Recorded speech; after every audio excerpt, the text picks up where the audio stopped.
Hey folks, you're about to see one of our workers almost ruin his day, all because of a missing standard.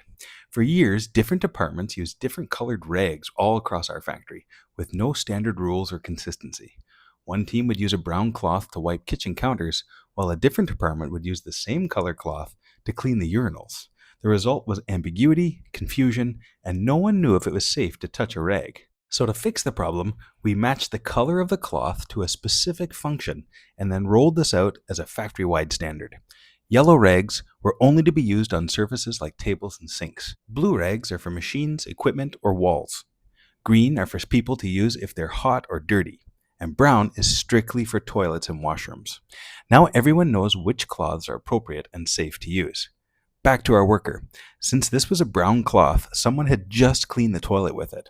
Thankfully, before he wiped his face, a teammate saved him from an unfortunate mistake. That's the power of a clear standard. To go one step further, whenever there are multiple rags in one area, we add colored stickers above the hooks, including a memorable version for our brown rags. Now there's no guesswork about which color goes where. The result is a simple, visual, and foolproof system. Thanks so much.